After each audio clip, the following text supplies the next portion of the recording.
موافق قسم اول لایحه از متن کنستیتوسیه کلمه سرکونی خودش قرار می شود.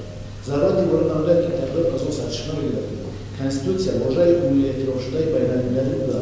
معمولاً با معین کننده اساسهای نظامی، سیاسی و اقتصادی جامعه می‌باشد. کلمه سرکونی باشد. کلمه ساخته بوده. تمام پهلوهای واژه کنستیتوسیه را در بر نمی‌گیرد. از جمله سرکونی بالا بلند و خوبه برای خوب داشتن سند را نشان دادند. معین کننده مقرر کننده و اساسی بودن را روی بوده.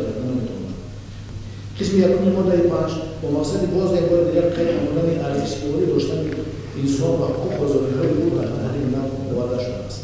تغییراتی که با ماده‌های 8 تا 28 کنستیتوسیه وارد کرده می‌شوند با حقوق شهروند و متحد شدن در ارتباط جمعیتی همزمان دارند. کنستیتوسیه این حقوق انسان را کفالت داده در یک وقت قراردادهای لازمه را پیشنهاد می‌کند. مطابق آن با فعالیت حزب‌های سیاسی دیگر دولت‌ها تأسیس حزب‌های خصوصیت ملی و دینی داشته اینچنین مبلغ‌گذاری حزب‌های سیاسی از جانب دولت‌ها و سازمان‌های خارجی شخصان حقوقی و شهروندان خارجی در جمهوری تاجیکستان منع است. تغییرات‌هایی که با ماده 49 65 و 85 کنستیتوسیه پیشنهاد کردند طلبات‌های یکدیگر را برای تمام شاخه‌های حاکمیت دولتی یعنی قانون‌گذار، اجراییه و سوری مقرر می‌نمودند.